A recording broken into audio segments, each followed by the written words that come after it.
Ага.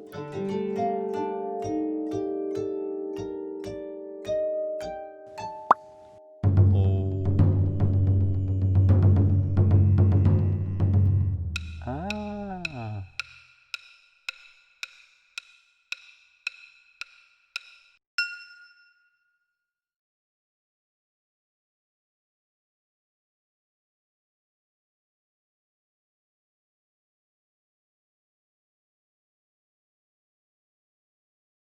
My name is Irina Lane. I was born in Leningrad, USSR. Now it's Saint Petersburg, Russia. What it was like growing up in USSR, like any other country, I would say. Just played a lot outside and go to museums with my mom, go to ballet classes. The only thing I remember I was not much in the stores, and we were standing in the lines to get some food. And we had these food coupons that we used for like cheese and meat and butter and alcohol. It was like people were still going to work and earn money, but there was not much in the stores, and these items were like first gone. So to make sure you have these items, that's what they had to do. I remember first living in communal apartments. It's like this type of apartments when each family has its own room, but you share the common areas like kitchen and bathroom. And our apartment didn't have a bath, so it was only a toilet and kitchen and one stove that you have to share with another families. So I remember going to a bath house with my mom, and we also were given like a laundry, like sheets and stuff to the laundry facility, and you had to put like this your last name on every sheet because everyone had the same white sheets, so not to mess it up or get somebody else's. Even though I didn't have a lot of toys, I didn't even feel like I need them. We would just go outside and pretend that rocks is the potatoes and grass is the some greens, and we would play store or whatever else. It's just like imagination is your everything. I actually consider myself a happy child because of it. Because having too much stuff is, I feel like it's destroying you. So at my first day at school, my mom took me to the studio to take a picture, and she also gave me the teddy bear as a gift.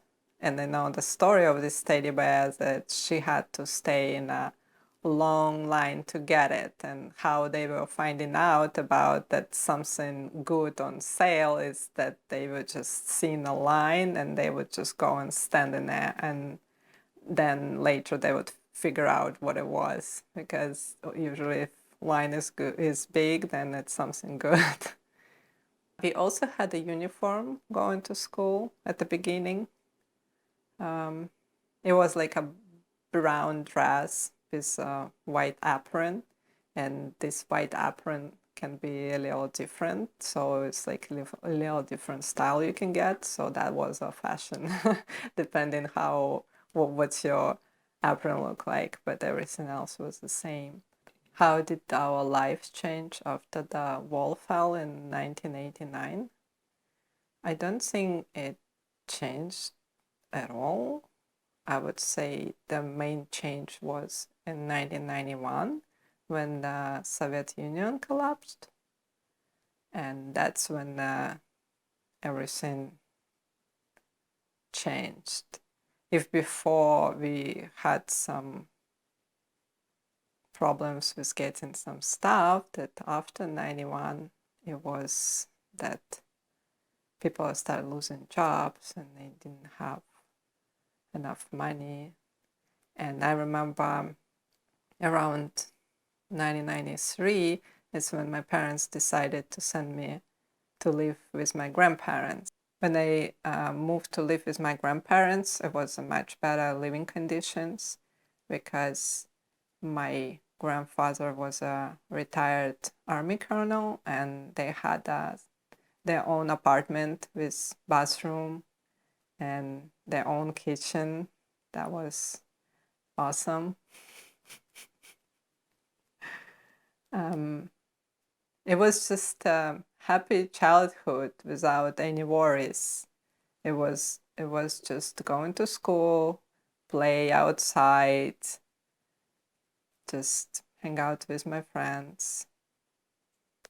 Also around 1993, I remember when I changed the schools, it's when they canceled the uniforms and now we were able to wear everything we wanted.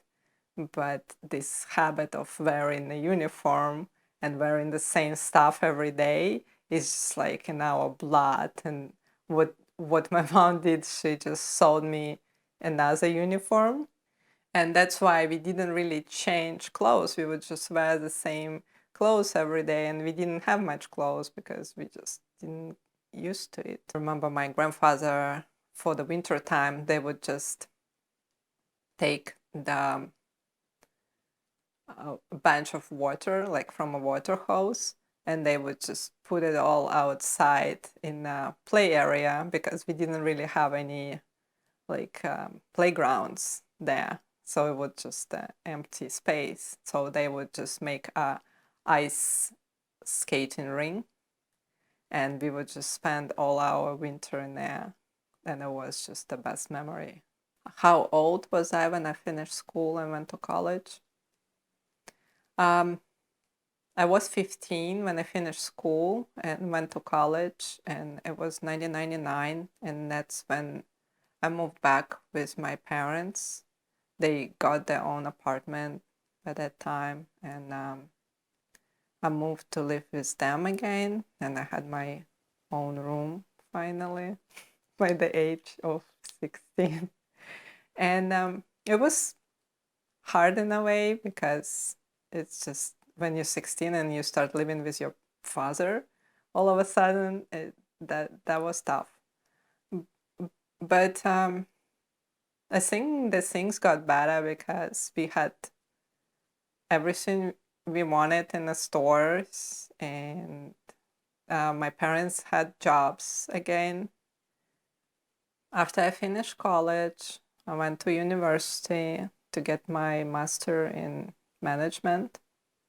And it was pretty easy to find jobs after that. So I started as a secretary for a touristic company, and then I found a telemarketing job at an IT company, and then I became a marketing manager at this company. And it was just easy.